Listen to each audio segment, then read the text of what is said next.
After 7 years since its reveal, we've finally gotten a real look at Metroid Prime 4, now with the subtitle Beyond. Nintendo treated us to roughly 90 seconds of gameplay, filled with tiny details only our trusty analysis machine could process. Since we've waited so long for this gameplay, let's delay no further and get right into our analysis of Metroid Prime 4 Beyond. The trailer begins with text reading Cosmic Year 20X9, Galactic Federation Research Facility. This is the first Metroid title in a while that mentions the Cosmic Year. The last game to do this was Metroid Samus Returns during the recap of Metroid 1's events in 20X5. Since then, it hasn't been exactly clear when each Metroid game takes place in the cosmic calendar. Many advertisements and forms of media like comics have contradicted the years between games, but what appears to be commonly accepted is that Metroid 2 and Super Metroid take place in 20X7. Unless this gets changed again, then Metroid Prime 4 is set 2 years after these games, which would be surprising given that the Metroid Prime series is set between the events of Metroid 1 and 2, making 4 the first game set after them. That said, I still struggle to believe this because of the cosmic calendar's messiness. Metroid Prime Federation Force is set in 20X6 after Prime 3, but Nintendo of UK's website states that this was several years after Prime 3, which is not true in the slightest. If you thought the Zelda timeline was messy, not even Nintendo knows how the cosmic calendar works. Although I wouldn't mind if Federation Force wasn't canon, because I refuse to believe this actually happened. When the gameplay portion begins, we see Samus's gunship fly in with great speed, leaving behind a contrail because it's so fast. This shot also shows some space pirate ships in the sky, but we'll get a better look at these later. Right now, I want to focus on the gunship itself, as it looks identical to the one from Metroid Prime 3, further making me question the cosmic calendar placement of this game if she has that same ship. It has a few subtle changes though, like some new paint, mainly around the cockpit that looks like her visor. The colors aren't as bright on the ship as they are in Prime 3, but I'm guessing that's because it's nighttime in this scene. Also, as it flies in, the flames from the engine reflect off the camera, giving the illusion that it has a dirty lens. I'm sure this guy is filming the whole ordeal. The flames even illuminate the ground beneath them. We also see in this shot the bottom hatch where Samus would access her ship in Prime 3. Only in this scene, she quickly exits it from the top, and then the ship promptly leaves without touching the ground. Surely it's because she didn't want to leave her ship idle in an active war zone. Let's rewind to her superhero entrance though, as she performs a big jump with the assistance of her jetpack like she used in the first Metroid Prime. And when she lands, the impact causes some rubble to bounce up. We're not even 10 seconds into this footage, and Retro Studios has proven that their attention to detail is immaculate, and we'll see more of that in this trailer. Now, let's talk about Samus herself, as like her ship, she looks nearly identical to her appearance in Metroid Prime 3. She's equipped with the Varia suit, which has some minor changes like the red chest plate being more pointed instead of curved, but the biggest changes are that her giant shoulder pads have been greatly shrunk down. Her proportions in general appear to be more realistic, with her head no longer being comically small, probably due to the smaller shoulder pads, and her waistline isn't as tiny. The only thing that remains unrealistic is her shoulder width, which, while not as obscenely wide as in previous games, is still a little too wide. Oh, and before I forget, let's compare that old fanfare music to the new one.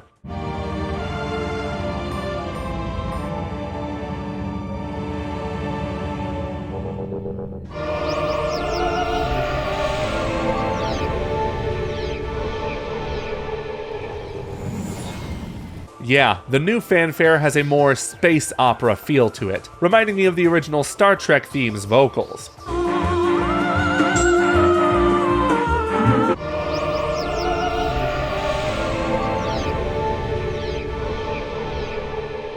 It gives off a retro vibe, which makes sense given that the Metroid series is almost 40 years old at this point. What a nice touch. Now, let's transition to Samus's heads-up display, as this has gone through some serious changes. For one, the visor shape actually lines up with how it looks on the outside. Samus's visor has had this little bump at the top here ever since Prime 2, but it magically disappeared when viewed from the inside. now is visible from the inside, so thank you Retro Studios, because this has always bugged me. But while I have your eyes up here, the health bar has changed from being a straight line into having a row of cells, and by my count, there are 52 clumps in there. The amount of health remains the same at 99. Moving to the right, there's the 3D map, which looks the same as in previous Prime games, only it's blue instead of orange. There's a chance it could change color depending on the region you're in, like in Prime 2, where the map would be dark purple if you were in Dark Aether. Later we see that the doors are marked in red on the map, which normally means it can only be opened with missiles or a plasma beam. Well, we do see these doors located on the map, and they appear to be normal doors with the color red nowhere in sight. Given that the map is blue, it's likely that they changed the icons for normal doors to red to make them stand out more. What's interesting is that the map's compass is now below it. Maps from previous games also had compasses, but only when you opened them up in full view. Now it's here at all times. Moving to the top left, there's her trusty radar, and it's more helpful than before. Rather than only marking enemy locations in red, it also indicates locked-on enemies with an orange X and friendlies with green circles, and in this case, they're the Galactic Federation troops. If they went as far as to add these green circles, it makes me think there will be more moments in the game where we team up with other allies. On the right side of the radar is the danger level indicator, which will go up if Samus is near any hazards like lava, fire, etc. It doesn't go off in this trailer though. Moving on to the bottom right, there's the missile ammo with 30 rounds available. Quite a lot for a starting set. It's possible this isn't the very beginning of Prime 4, or this is just a temporary number that will lower come the final release. What's most intriguing about the missiles, however, is that they seem to be activated with the D-pad as indicated on the bottom left. This used to be where you switched between visors in Prime 1 and 2, so now it looks like it's been replaced by a missile select menu with the remaining slots reserved for other missiles, like maybe the Super, Ice, and Seeker missiles. Finally, there's the aiming reticle, which is two simple curved lines that don't get much in the way of the player's vision. Lock-on returns through a triangular reticle, and enemies that can be locked onto are indicated by 3 floating arrows around them. Oh, actually, there's another HUD element I forgot to talk about. This thing on the bottom that says to subscribe to GameXplain and hit that notification bell to stay updated on all things Metroid. Very interesting mechanic, but probably helpful. What I appreciate about this HUD is that it offers more visibility than any other Metroid Prime HUD. The on-screen elements are pushed to the outermost sides and corners of the screen. That and the helmet is way less obtrusive. Assuming it doesn't change much before release, it may just be the best HUD in the entire series. And when Samus moves, the helmet moves with her, adding that extra sense of immersion like in the other Prime games. So since we've covered everything about the helmet, let's look at Samus's arm cannon and compare it to the one in Prime Remastered. The big difference in Prime 4 is that it has a concave opening at the bottom, similar to its more recent designs in Dread, Smash Bros, and Other M. Those cannons also had green lighting, and what do you know, so does the one in Prime 4. A very nice, if small, touch to keep her current look consistent. When she starts moving, a purple beam destroys a Federation turret in front of her. Right after this explosion, a few droplets can be seen on the visor. You might think it's rain, but these drops can't be found anywhere else on screen. Maybe it's some residue from the turret's destruction. Thanks to my pal Doughboy for bringing this to my attention. When these turrets aren't destroyed, they're firing blue anti-air rounds at enemy ships. This purple explosion gave us some great lighting to look at this downed aircraft. There's a perfectly intact one later on in the trailer, so we can assume it's tech used by the Federation. I couldn't find any aircraft like it in Prime 3 or Other M, but given that these are at a research facility, maybe they're prototype crafts. Moving on to this intense battle with 3 space pirates and a few Federation troopers. There are some blockades to defend against the attack, and Samus is behind enemy lines, locking onto a pirate trooper shooting yellow laser beams, turning red as they take damage like in other Prime games. This happens with the Federation troopers as well. While in lock-on mode, we can see part of Samus's arm extending out, and there's rain falling on her beam like in Prime Remastered. She then shoots a missile, showing that the tip of her arm cannon in this mode looks the same as it does in Prime 2 and 3. The missile appears to be locking onto the enemy a little bit based on a curve it makes towards them. The tip of the cannon also extends out like a slinky when firing the beam, which also happens in Prime Remastered, but to a lesser extent. We also see some Federation troopers defend the station, but one gets fatally shot, making them disappear on the radar. RIP in peace. A lot is happening in the sky too, such as a pirate ship dropping deployment pods, another ship destroying a landed vessel on the left, and there's a nice reflection from the sun on Samus's visor, which produces a vibrant halo. There's also a little lens flare on the light above the door. Oh, and there's a few giant space pirate vessels in the sky that look exactly like the ones from Metroid Prime 3, minus the phazon because that element was completely eradicated. Speaking of Prime 3, this sequence reminds me of that game's opening, with lots of Federation troopers defending against a space pirate assault. Why are they attacking the feds this time, though? Well, we may find out soon enough. In this next shot, we get a better look at Samus's new walking animation. Maybe not her walking animation, but the way her arm cannon moves in conjunction with her steps, being more up and down than in Prime Remastered, almost as if she's marching.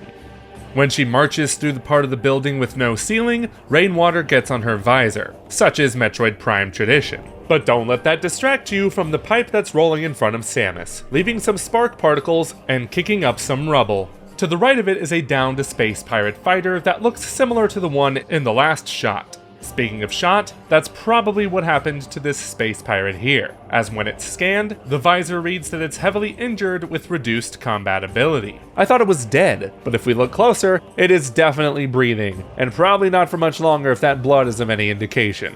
It even has a buddy down the hall that's either dead or mostly dead. The question remains, now that the D-pad is reserved for missiles, how do you open the scan visor? Chances are it's a dedicated button now. Maybe it's one of the shoulder buttons, or you get there by pressing down on one of the control sticks. If we go frame by frame during this scan, we can see the A button sneak in there for a microsecond, likely to just close out of the scan, as it functions in the older Prime games. The scan visor remains on for a few seconds, showing a scannable piece of rubble on the left and a breakable vent up front. Why is this thing scannable though? It's probably not that important. The scan visor would probably just talk about how it got damaged. When Samus moves up further, we can see where the pipe from earlier broke off. It even has the same wiring.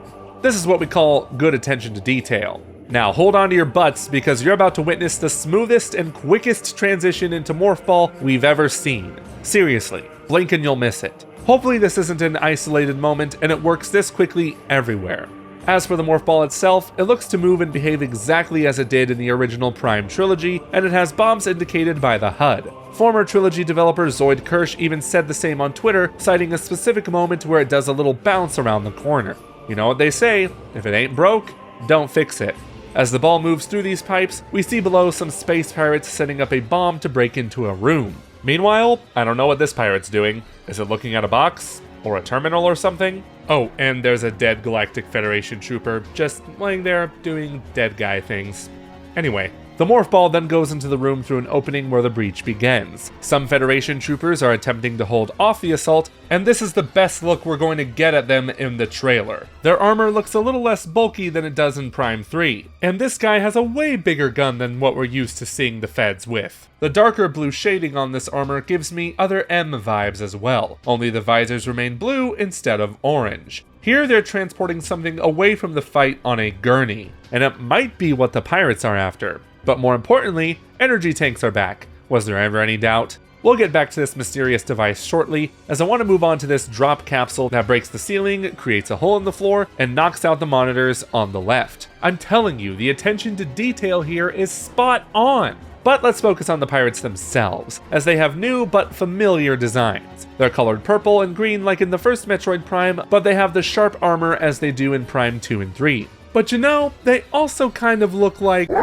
When this fight begins, we catch a small glimpse at a floating red icon, seemingly rotating like it's an item pickup. It completely disappears in the scene later, so this must be a new pickup symbol for either missiles, health, or something unknown. It kind of looks like a Morph Ball bomb, but I don't buy that because those have always regenerated in the history of Metroid, and I don't see why they would change it here. Oh hey, that dead Federation trooper looks a lot more like the ones from Prime 2 and 3, complete with its weapon.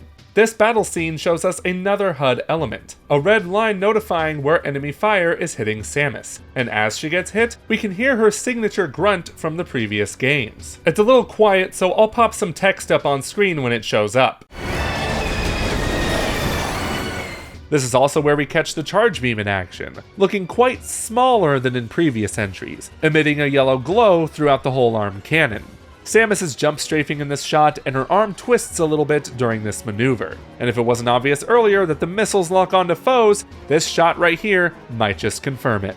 Moving on to Samus doing a flip away from oncoming rubble. It's that Chozo spider sense, I tell ya.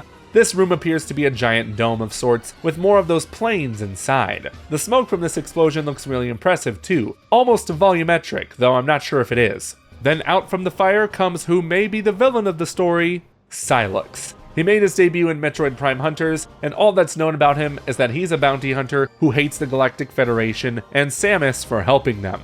His appearance in Prime 4 has been teased for a long time, starting at the end of Prime 3, where his ship is seen following Samus into hyperspace. Then again at the end of Federation Force, where he breaks into a Federation facility to hatch a Metroid. Now he's seen here with 4 space pirates protecting him, accompanied by a sick guitar riff.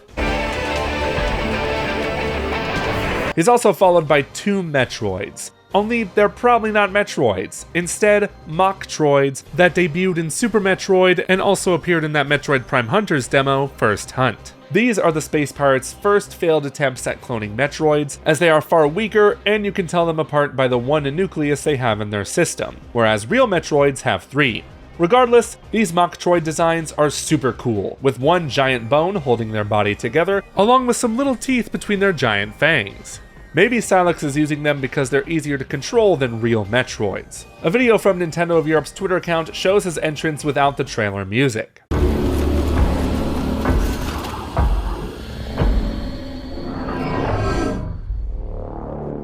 He has a robotic sound to him, but that could just be something the suit emits, as it seems to be implied from interviews with series producer Kensuke Tanabe that Sylux is a living organism, as he referred to him as a he and not an it, like in the Super Smash Bros. Brawl trophy of him. Yeah, there's not much we know about Sylux, but if you want a more in-depth explanation of him, then check out my video on Metroid Prime 4's story so far.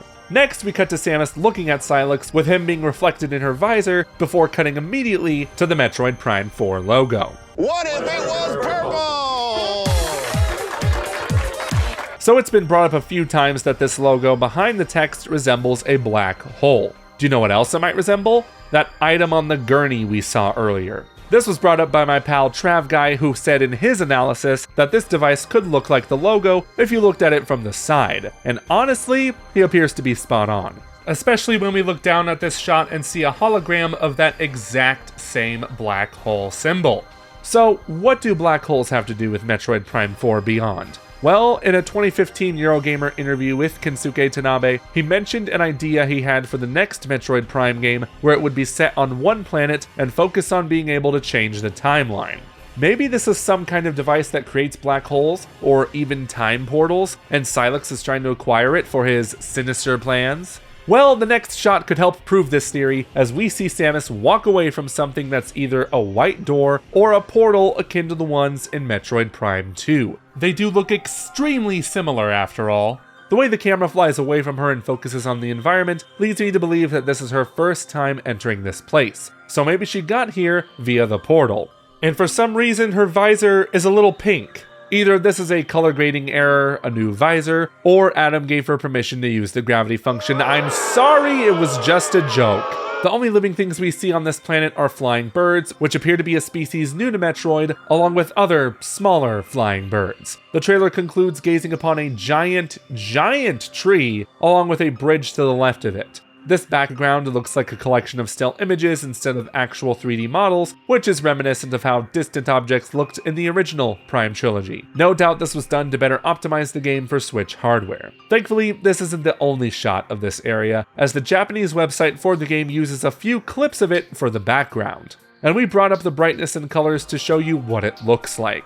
Some have speculated that this is an open world, but to me, it is a pure Metroid Prime room, with a point of progression being this open tree trunk where there's undoubtedly a door or tunnel of some kind. Who's to say if there will be bigger areas to explore later, but I'm certain this is one room, per se, that connects to other rooms on the map. Rooms probably filled with giant spiders if these web-like things are of any indication. And you know, we got a comment from user Found D1 Piece who stated that the forest looks like the planet Talon 4 in the first game where there was a bridge to fight Ridley. Maybe time travel exists in this game? Even though there wasn't a bridge to fight Ridley, it was the Artifact Temple. From what little we can see of this bridge's architecture, it kind of resembles the structures made by Chozo, the alien race that raised Samus. So it's possible this could be another planet inhabited by Chozo, or it's more of Talon 4 in the past before being hit by the Phazon Leviathan. Both locations look quite similar, with identical foliage, waterfalls, and rock formations. It's also extremely likely that this is just another planet filled with lots of foliage, waterfalls, and rock formations. Going back to this final shot, it is my absolute favorite part of the trailer, just because it gives off those Metroid Prime vibes. It introduces us to this new world to explore, accompanied by beautiful music that sounds like the perfect evolution of the Prime soundtrack.